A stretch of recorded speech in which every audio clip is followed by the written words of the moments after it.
Good evening, ladies and gentlemen. Welcome to our English lesson. Today I'm with Rello, assistant. Good evening. Good evening. Welcome in the national television of Mali. Could you tell us about the workshop and its outcomes? So I have been in Bamako for 3 days now, and for the first 2 days I was doing a workshop. The main themes were on communication strategies, and the other one was on building leadership skills. The aim was first to help the participants, develop good communication strategies and build up leadership skills. After 2 days with them, I can say that we have reached our goals. Not only did we have a great participation from all the people who were attending, but they said they were ready to implement the strategy they have been learning, and I could feel really energy and commitment and readiness to try and implement what they have acquired during those 2 workshops. Okay, so could you give us the definition of RELO? So RELO stands for Regional English Language Office. We are based at the US Embassy in Dakar, and the RELO team is composed of 2 people, myself and my supervisor, RELO Aaron Williams. So we are in charge of English language programs. We promote English language learning and teaching in Senegal and in 16 other countries. That's why we are called regional, because we cover many countries. Okay, so what are the achievements of RELO? So RELO, we are a very busy team, so we travel a lot around Senegal and also in the sub-region, and we provide materials. We provide also in-person training. We also bring many people from the United States, some specialists in English, to come and teach English and also share some expertise with teachers in Senegal. We have been working a lot also with the Teachers Association, and for the 3 past years we have helped the association really strengthen their position not only in Senegal but also in the sub-region. We have also covered many regions. As I said a while ago, we travel a lot around Senegal, and we have also a very important program that is called the English Micro Scholarship Access Program, which target young people from underserved areas.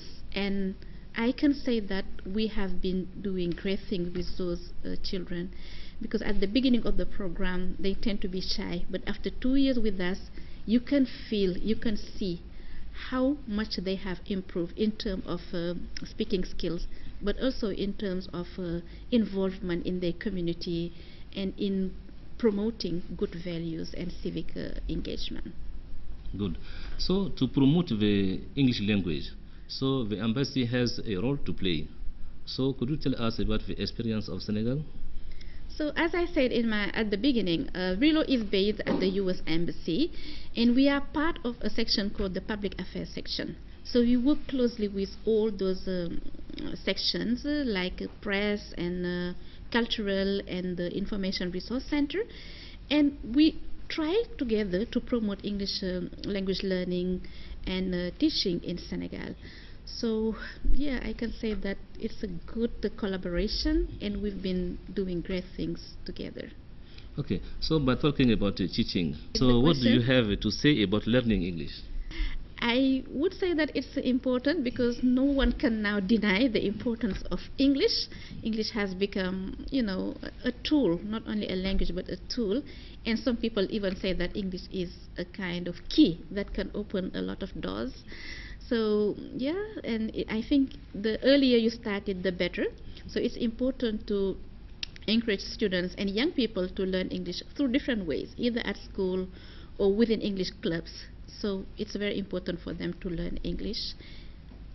Okay, so in our francophone countries, so we have problem with speaking, listening English. What do you say about these skills? Yeah, so listening and speaking are 2 skills that are difficult to teach, and also sometimes students have difficulties with speaking because they tend to be shy. You know, when you learn a foreign language, sometimes you are afraid of making mistakes. So you pay a lot of attention, you think a lot before you speak. You hesitate sometimes, and this can be can be an obstacle.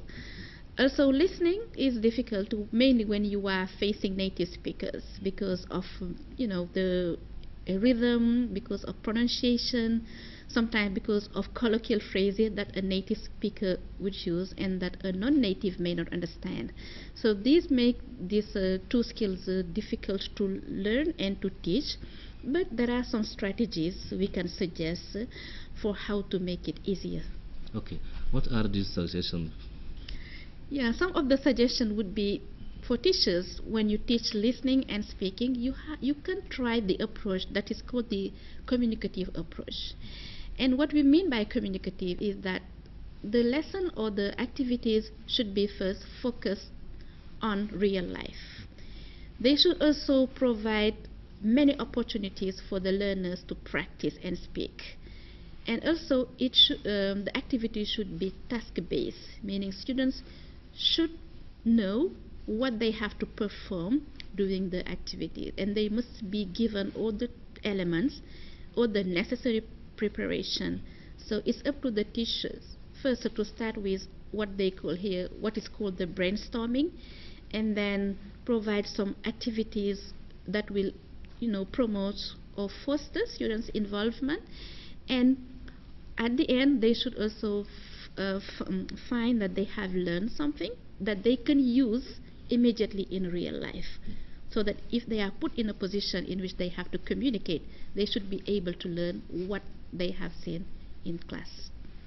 Good. So we can finish this debate without tell you to give us something about teaching methodology.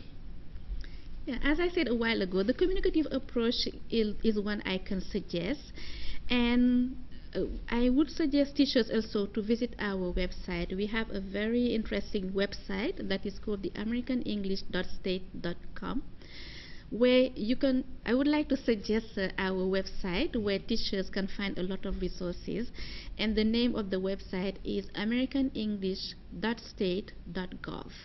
There are plenty of resources you can download there. You can have audiobooks.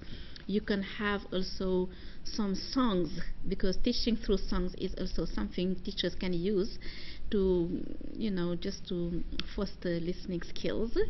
And there are other resources also, such as VOA News, English in a Minute also, that can be used for teaching listening. And I would recommend listening to the news very often. This can help you improve your listening skills. Okay, so English language is a global language.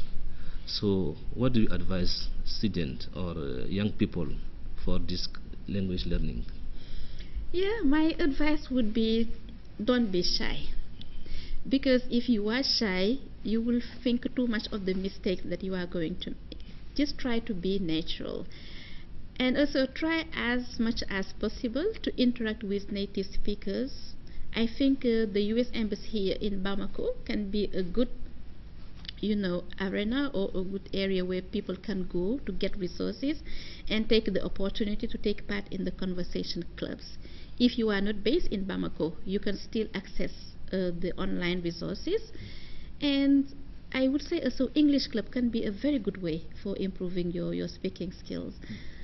And as they say, it's just a matter of will and also practice, because they say practice makes perfect.